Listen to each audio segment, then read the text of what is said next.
afternoon, good evening. Welcome to this week's edition of Authors Connecting Cultural Reading Program. This is an annual program brought to you by Tropicalfete to celebrate Caribbean American Heritage Month. And of course, I love being a part of this and talking to Caribbean authors, especially debut authors like Jessie Chandler Jr.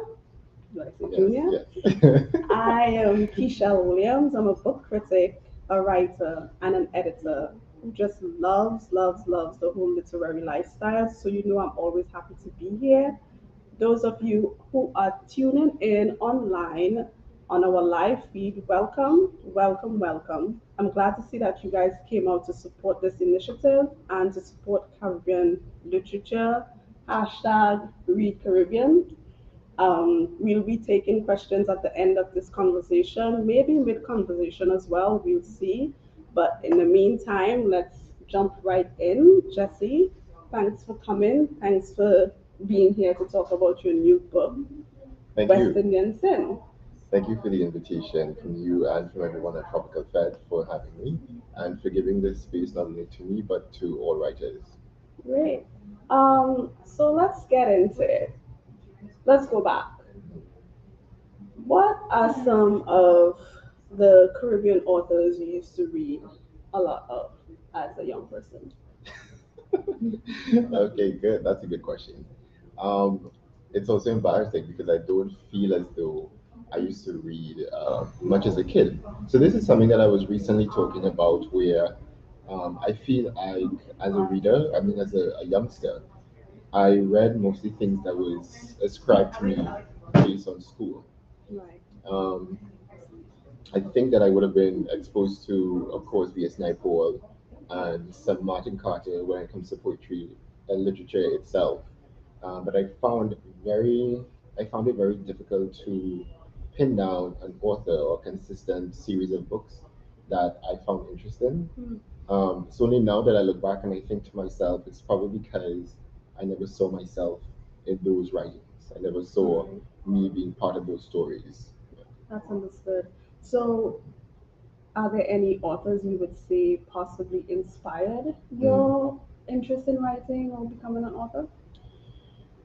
Writers, mm, no, No. I don't. Yeah, I don't think it's writers. I think more so why I think that my core in itself, when it comes to inspiration, is more so storytellers and writers. Okay. Because I think writers might be more so the commercialized idea of what it is to tell stories.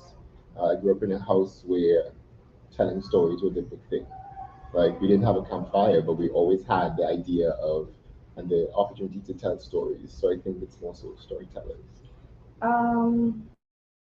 I see what you're saying. I read West Indian Sin and I loved it, and I saw the storytelling through and through. Just so everyone knows, it's a book of poetry as well as essays, and it really encapsulates your journey migrating from Trinidad to the US. And, right from the start, in the first essay entitled West Indian Sin, let me read. There's a line that stood out to me that I loved, and I said I needed to ask you about this. It says, of all folklores, the West Indian sin must be the least spoken about, but the most recognized. I wouldn't think of it as a folklore, but I would like you to enlighten us on your thinking about that Mhm. and tell us what exactly is the West Indian sin and why is it a folklore? So my interpretation of the folklore of the West Indian sin is this idea of separating yourself from home. Um, this is not something that we officially talk about being a folklore, but I feel like if it exists in many versions of conversations we have with people in our community or in society itself, where we feel a sense of betrayal and there's this kind of harsh treatment of people who leave. Mm. It's as though if you leave, you can never come back, and even if you do come back, you are met with such harsh treatment or resistance for why did you leave? Did you leave because you think that you were better than us? Mm. So it's a it's a very difficult thing for you to leave, whatever the reason is. And in itself, it seems as though when you leave, the bridge is burnt. Because I was talking about when you come back home, everyone accuses you of being a freshwater Yankee, or or you speak a certain way, or you think you're better than people, like that type of conversation that we have, and I feel like everybody is aware of it. So that's what to me makes it a folklore, but we don't specifically speak about it. Like, what's the reason for treating people like this? I'm glad you brought that up because it is true. I have had conversations with many people who moved from the Caribbean, regardless of which island they came from, and you hear a lot of the same stories. Hmm. When they go home, when we go home, Yeah. yes, I am a part of this as well. Sometimes you feel as if um, you did something wrong Right. by leaving, You can and tell. the it's not always a warm welcome when you Right. get back there. Even though when we're here, we're probably pining away to be there. Hmm. Spiritually as well. I mean, there's a part of us that would never really leave Right. there because that's where a lot of us were born. Most of us were born there. And again, this is something that everyone in the Caribbean or the West Indies, although I know that that is kind of like a controversial term now, Right. across the Caribbean, you can hear people say that in every country there is this scorning of people who decide to leave for whatever reason. Yeah, I agree. So as I mentioned earlier, the book is largely about this journey from Mhm. Trinidad to the U.S. You came here a few years ago. How far back? 4 years, 4 years. About 4 years ago. Mhm. Why did you think that it's important to write about this journey? And most importantly, why in this form, Mm. essays and poems? I think writing about this journey is important because we separate ourselves from home in many ways. My interpretation of it and my reality is I left my country, but I think that a lot of times we get older and we leave home. The idea of home being your parents' house or wherever you grew up. And I think that the journey that West Indian Sin speaks about is how do you navigate society and life after leaving this home? So it's not only leaving the Caribbean, uh, but the journey of finding your own space. How do you navigate spaces outside of the familiar parameters? What are some of the things that you would have had the privilege of experiencing, but you no longer have it? And how does that affect your ability to navigate that space? Right. I agree. Um, you even went as far in the foreword of this book to speak about the fact that you brought together a lot of Hmm. recollections, reflections, and things like that in order to put this book together. But the one thing that stood out to me is you said you stored all of these things, the reflections and the recollections, in your Nigipedia. Am I saying it Yes. right? So Yes. tell us more about that. Where did that name come from? So that name comes from there's a poem, and the poet name is slipping me now. I think if I say the poem, you should remember. I come from the nigger yard. Hmm. I learned that poem in high school, and that poem was so influential because the understanding of the poem was it's really you recognizing where you come from, and again, using that word that have been used to oppress the society or the community for so long, people in society for so long, and making that word your word. So my interpretation of the poem, I come from nigger yard, was if I'm going to call myself a nigger, and this is a collection of things that I want to record, a collection of experiences, a collection of memories. The only thing that I could think about was the encyclopedia, and I just and I just decided to merge them together, and that's how I came up with the Nigipedia.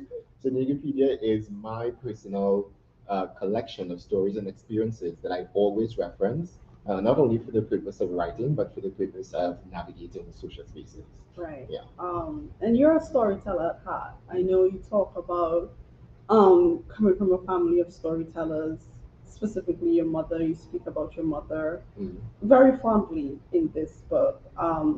And what I notice is that there's a range of topics, but it's always your relationship towards things like your relationship towards God, your relationship towards the church, Mm. towards your family, intimate relationships, even your relationship with yourself. How do you think these relationships inform your work as a writer? Right. I think that one thing that I always ask my friends or people who I speak with when they come to me with issues of things that they're battling, Mhm. I always ask people, what is your source? And I get that because in my counseling or in my therapy sessions, I had a therapist that always asked me, what is your source? And your source would be the things that you refer to or the things that you reach for within yourself that would give you the strength to overcome challenges. Mhm. So I think that that's why all over my writing you will see the footprint of my source, which would be my relationship with my family, which would be my spirituality or my faith. My family is not, I wouldn't say religious, but very much a faith-based experience. Okay. We have very strong roots in the spiritual Baptist realm that I spoke about, as well as the Shango Baptist Adoration, Mhm. that my parents were very much open about and very uh, they were very intentional about how they allowed us to partake in it. Right. I've never been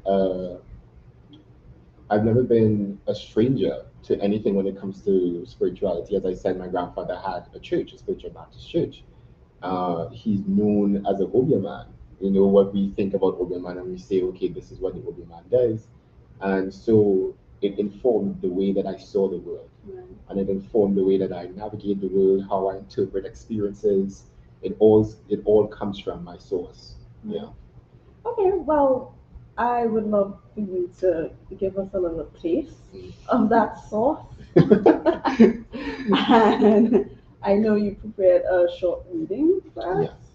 Yeah. I spoke a lot about cultural purgatory, particularly from the title piece of the book, because I feel as if the experience in itself, how I can define it would be cultural purgatory.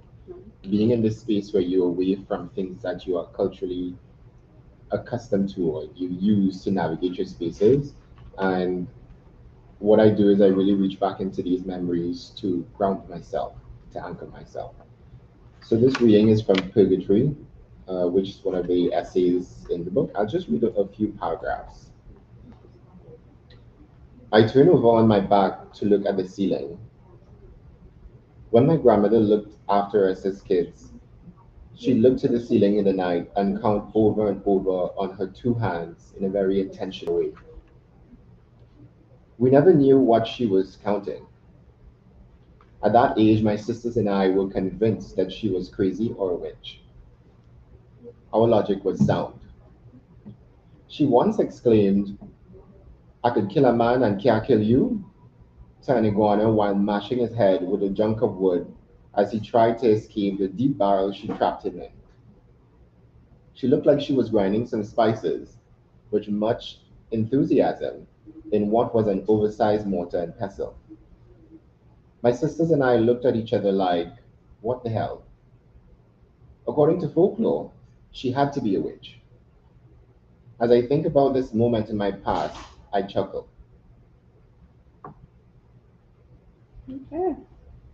Sounds like Granny had a lot going on, man.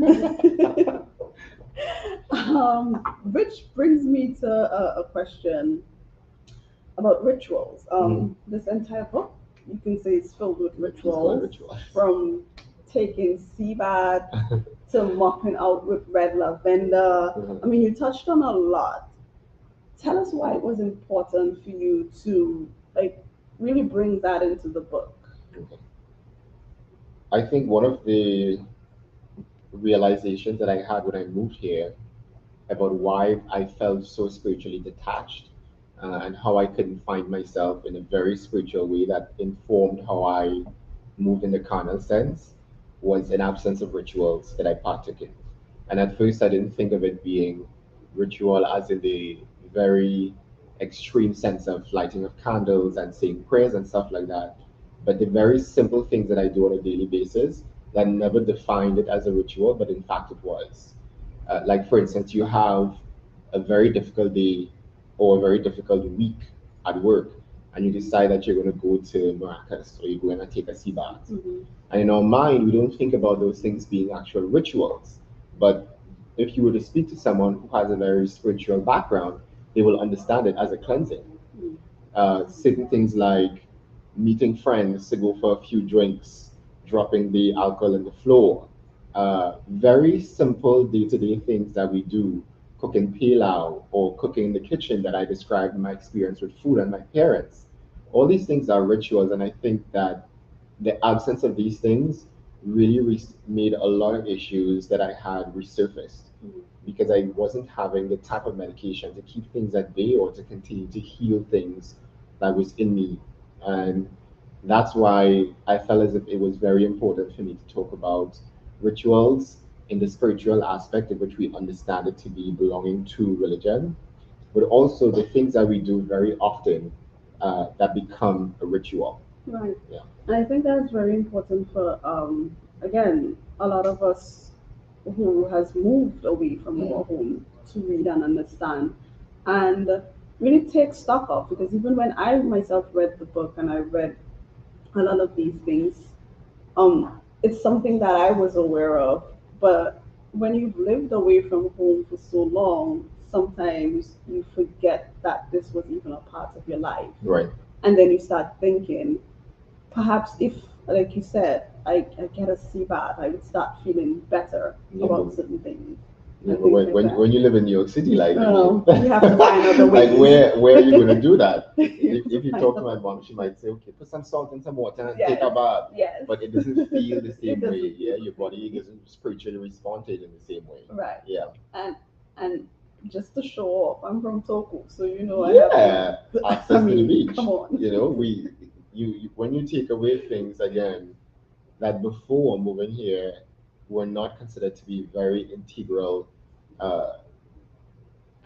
features of your everyday journey, your life in itself, it becomes so much more important and valuable to you now that it's been taken away, right? Even something as simple as speaking in Creole.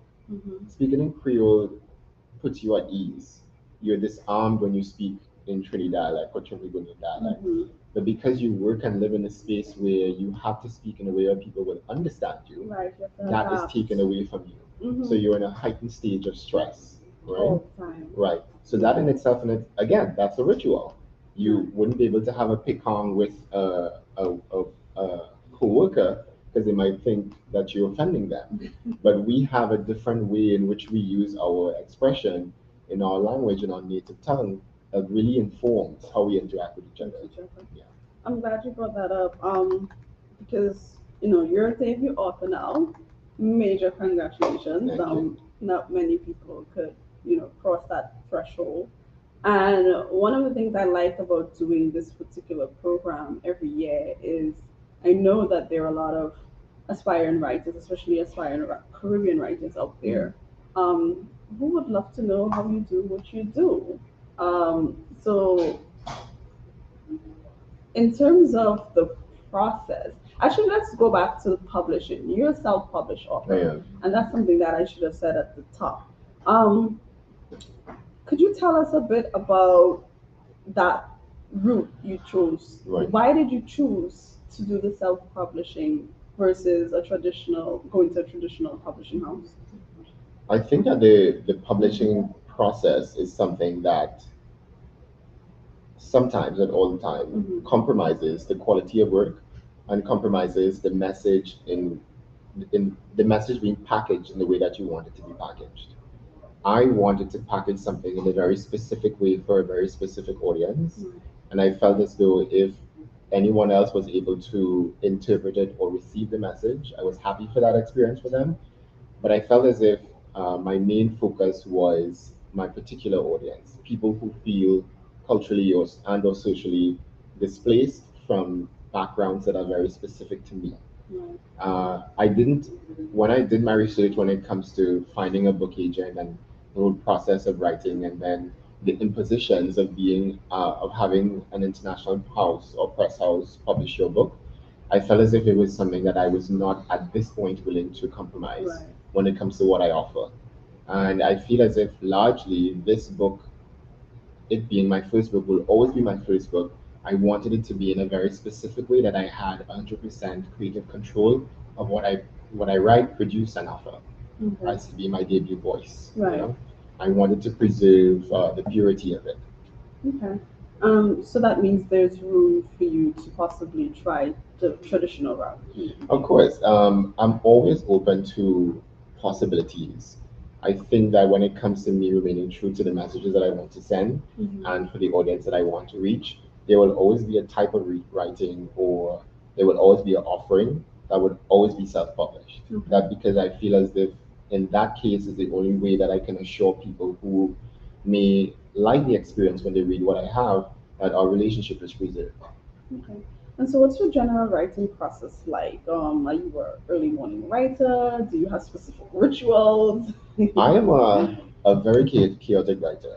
I I usually have an idea of what it is I want to write specifically, but I will say that the ideas of what I write mostly comes from dreams. Mm. So the birthplace of a lot of things that I write about would be dreams, and that's why the introduction to pieces that I write a lot of times sounds as if I'm in a dream or if I just woke up from a dream. Um, I feel like that is where my influence lies. So I take a lot of notes right after waking up. I think anyone who writes can tell you that they have random jolts of inspiration about things that they want to write and they might jot down and come back to it. My writing process in its specific state when it comes to me getting up. If I'm in the process of writing something, I will dream about it.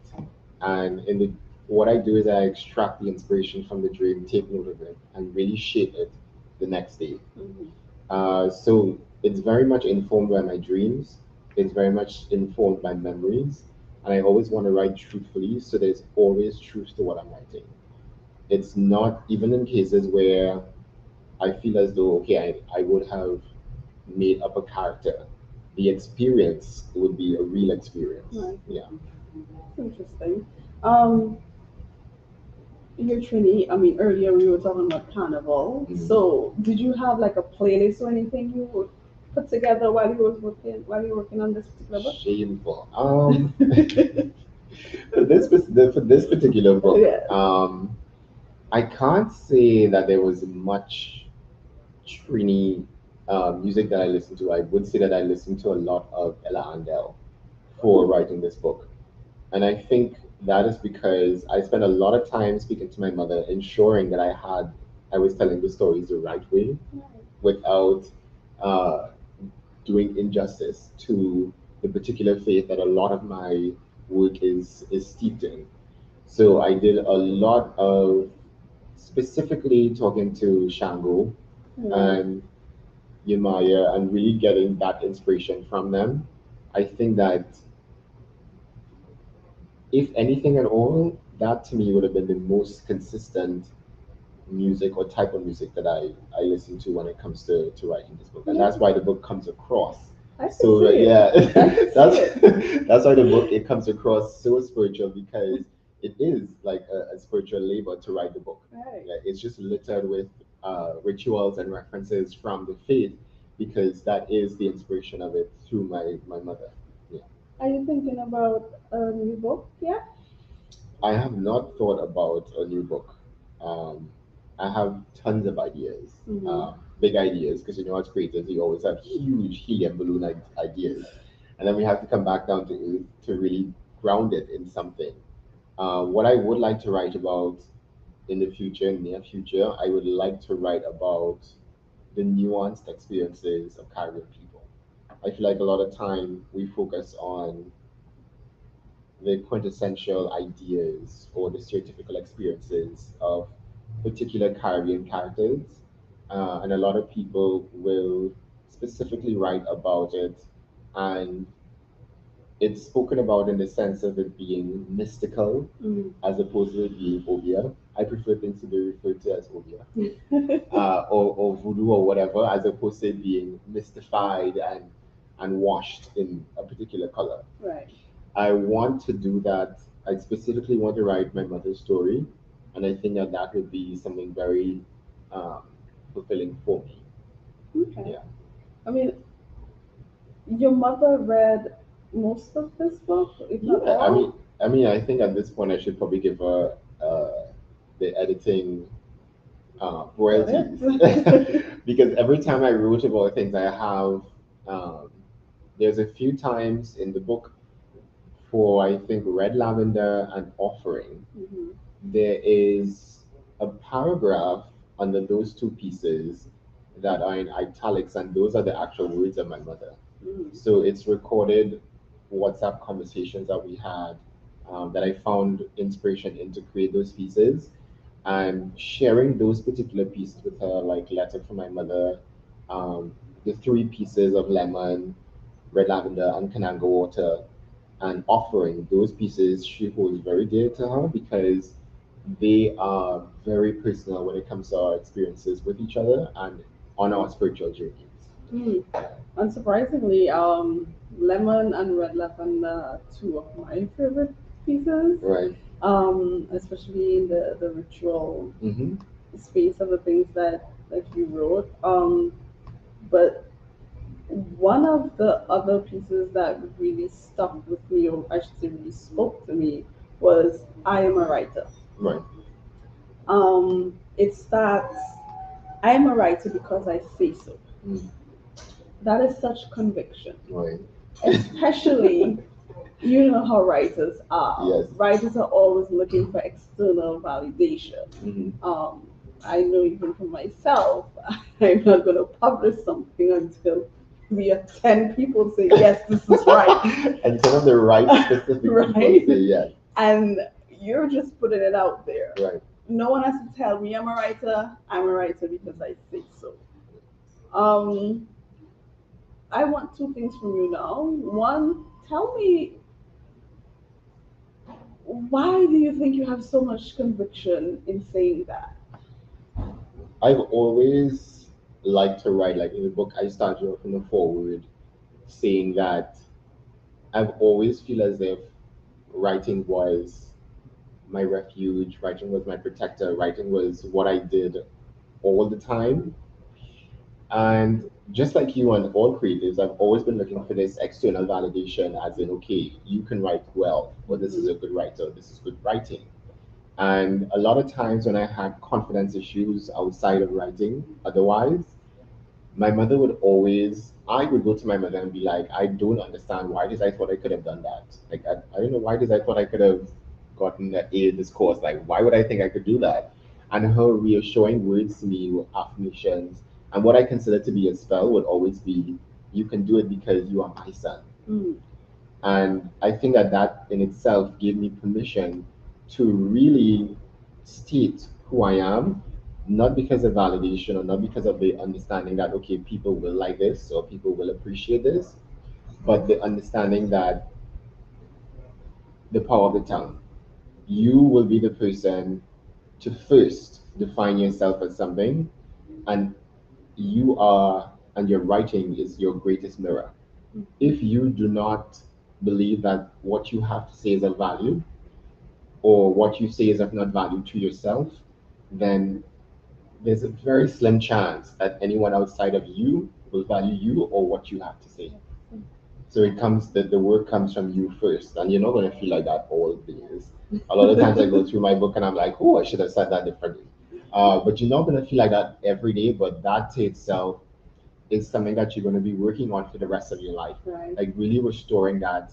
I spoke about that as well when I spoke in the second chapter, when I spoke about like Mr. Moko, I was talking about the understanding that when we say prayers for ourselves, or if we say prayers in the morning, or even if we have positive affirmations, that's us taming that demon or that voice within ourselves that would tell us on the contrary to what we know. Right. So it's a lot of staying away from what you feel and understanding what you know, what is in front of you. You know, look at the numbers, which we both would hate because I hate math. Yeah. What do you think is it? What do you less of what you feel, but what it is you know? What do you know about yourself? Yeah. And you know you're a great writer. And we should let the people hear about that. Yes. So give us a little something from I Am Your Writer. So many don't yes.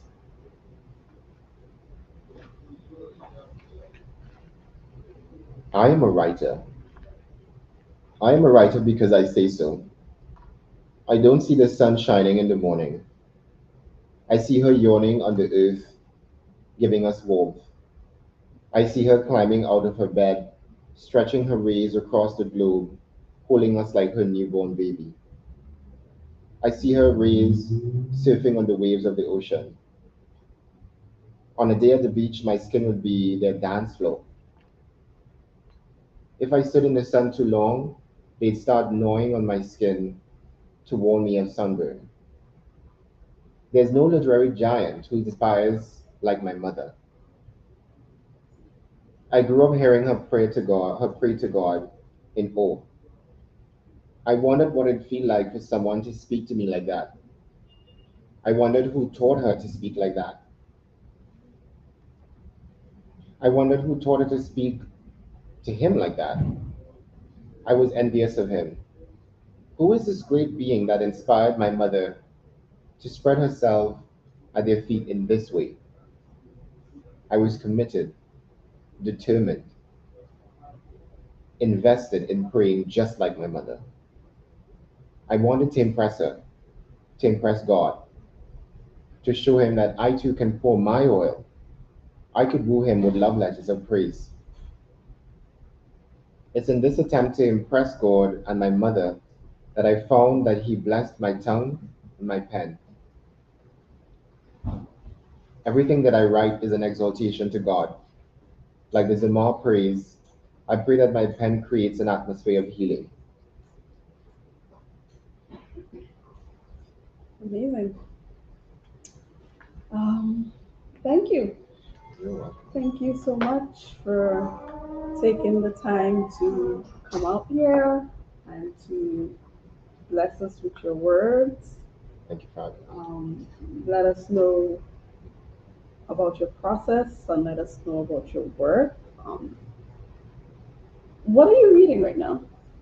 I am reading The Bluest Eye Okay. by Toni Morrison. Yes. Yeah, it's good. Okay. I think that what I'm really in search of right now as a writer is finding writing that I think not that I can identify with, but I really like the idea of slowing down my writing. And I feel like I get that from Tony and I get that from James as well, Baldwin. Right. They write in a very slow way, as in it's like a tourist tour. You're getting the opportunity to stop and look at everything in front of you and experience everything in a very descriptive and detailed way where you actually forget that you're reading and you think that you're looking at a movie. Right. And I really like the idea of taking those words and creating a cinematic experience for the reader. Exactly. Yeah. Where people don't feel like they're really positioned in it. that life, Right. in that space. Okay, great. So I definitely happy to hear more at another time. We shall try to bring you back. But for Hopefully. now, this was a great conversation. Thank and you. good luck on your writing journey. Thank you. And thank you everyone for tuning in. My Instagram is at Western Jensen, and you get all the information you need to know about everything. Yeah. Including where to purchase the book. You can get it Yes. on Amazon. It's available on Amazon worldwide or anywhere that Amazon is available. And if it's a situation where you live somewhere where maybe Amazon is not available, you can reach out to me and I can make it happen. Yeah. Great. Thank you for joining.